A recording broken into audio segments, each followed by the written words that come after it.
She came to work that day focused, hopeful, and determined to prove herself. But in one humiliating moment, everything changed.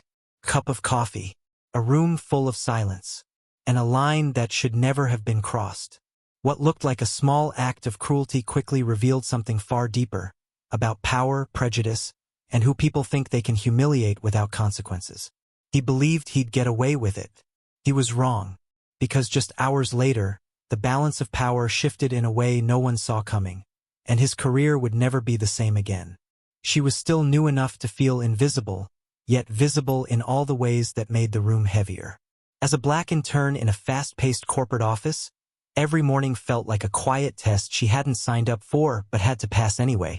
She arrived early, stayed later than expected, and absorbed every unspoken rule that came with the job.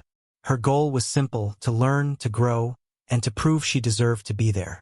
The office itself looked polished and professional, but beneath the surface, power moved in subtle ways. Some people were greeted warmly, others were barely acknowledged. She noticed it even when no one else seemed to. Still, she kept her head down, believing that hard work would speak louder than assumptions. That day started like any other. Emails, deadlines, the low hum of routine. Nothing suggested it would end differently. But there was one figure in the office who carried himself with confidence that came from authority, not respect. His presence shifted the atmosphere whenever he entered a room, and people adjusted themselves accordingly. She crossed paths with him briefly, thinking nothing of it. To her, it was just another moment in another workday. What she didn't realize was that a single encounter, lasting only seconds, was about to expose a truth she had been trying not to see. A moment that would strip away the illusion of safety she'd built so carefully. And once it happened, there would be no going back. The moment unfolded faster than her mind could process it. She was moving through the office, focused on a task she had been trusted with, when something warm suddenly splashed across her blouse. The shock came first, then the sting. Dark liquid spread across fabric she had carefully chosen that morning, not just staining her clothes, but freezing her in place. The room seemed to pause. Keyboards stopped. Chairs shifted. Eyes lifted, then quickly looked away. She stood there, coffee dripping onto the floor, heart pounding. No apology followed. No urgency. No recognition of what had just happened. Instead, there was an unspoken message hanging in the air. One that said this moment would be handled quietly, or not at all. Her hands trembled as she stepped back, unsure whether to react or disappear. The humiliation burned deeper than the heat of the spill. What hurt most wasn't the accident itself, but how quickly the office returned to normal. People resumed their work as if nothing had happened. Some avoided her gaze. Others watched silently, measuring how much attention this moment deserved. She realized then how alone she was in that space, how easily her discomfort could be minimized. This wasn't just clumsiness. It felt deliberate, calculated, a reminder of where she stood. She excused herself and locked herself in a restroom, staring at her reflection. The stained fabric, the tight expression she barely recognized. She wondered how many times people like her were expected to swallow moments like this, to carry them quietly so the system could keep moving uninterrupted. Part of her wanted to walk out and never return. Another part understood that leaving would only confirm what others already assumed. When she returned to her desk, whispers followed. Not sympathy, speculation. Her presence now felt heavier, charged with something uncomfortable. She noticed how authority moved effortlessly through the office, untouched by consequence. The person responsible continued his day as if nothing had occurred, confident in the protection his position provided. That confidence made everything worse. As the hours passed, the weight of the incident grew instead of fading. Emails blurred on her screen. Every minute felt stretched, suspended between anger and disbelief. She replayed the moment again and again, questioning herself, wondering if she was overreacting, even though she knew she wasn't. That internal battle drained her more than the incident itself. What she didn't see were the quiet shifts happening elsewhere. Conversations behind closed doors. Security footage being reviewed. Patterns being recognized. While she struggled to maintain composure, the truth of what happened refused to stay buried.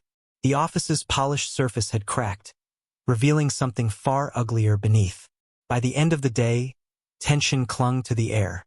People sensed that something was changing, even if they didn't know what. The man who believed his actions would disappear into silence carried on confidently, unaware that every unchecked moment had been adding up. And as the workday drew closer to its end, one thing became clear. This story wasn't heading toward quiet acceptance. It was heading toward a reckoning. The shift came suddenly, without warning. What had felt like an ordinary workday began to tighten into something heavy and unavoidable.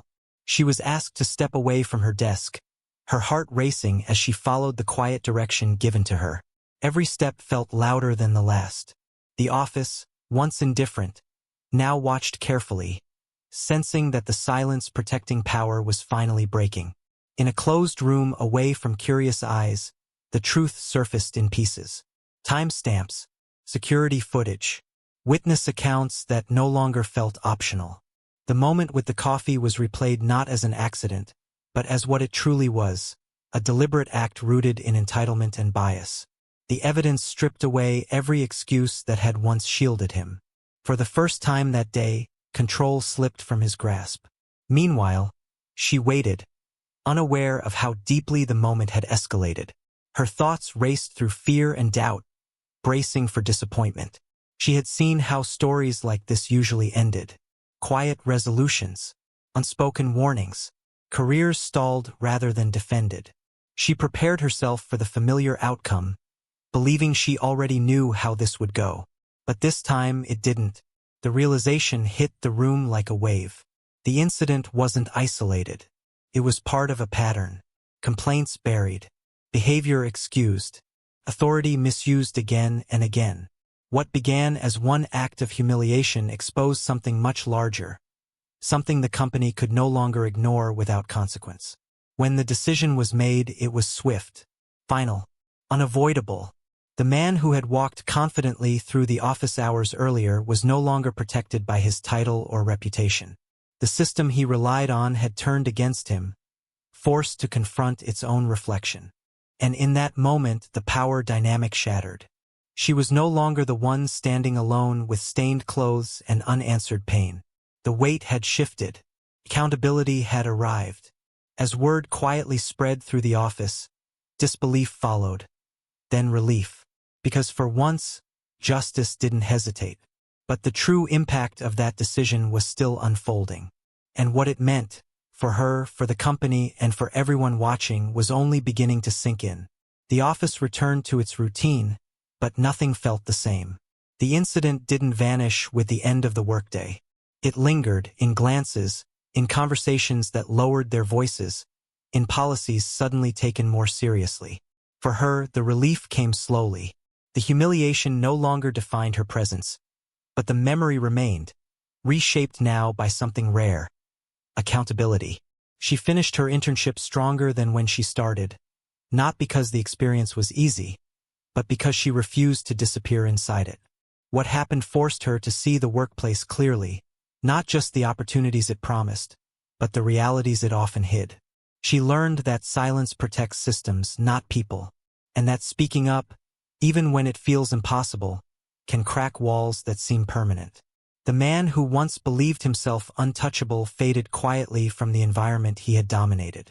His absence became a reminder that power does not equal immunity. For those who witnessed the moment, it served as an uncomfortable lesson. Racism doesn't always announce itself loudly. Sometimes it arrives casually, disguised as confidence, backed by status, and expected to be forgiven. This wasn't just one incident in one office. It was a reflection of a larger pattern that plays out every day in workplaces, schools, and public spaces around the world. Countless people carry moments like this alone, unsure if justice will ever come, wondering if the cost of speaking out is greater than the pain of staying silent. But stories like this matter because they interrupt that cycle. They remind us that accountability is possible and necessary, that dignity should never be conditional, and that change doesn't begin with grand speeches, but with moments where the truth is no longer ignored. So the question remains: How many similar stories go untold? How many moments of quiet injustice are dismissed before someone finally listens? If the story moved you, don't let it end here. Reflect on it. Share it. Talk about it. Because awareness is where change begins, and silence is the one thing injustice depends on most. If the story moved you, let it be a reminder that change begins with awareness. Every voice matters, including yours. So if you believe stories like this need to be heard, don't forget to like, share, and subscribe for more eye-opening stories just like this one. Your support helps bring these truths into the light.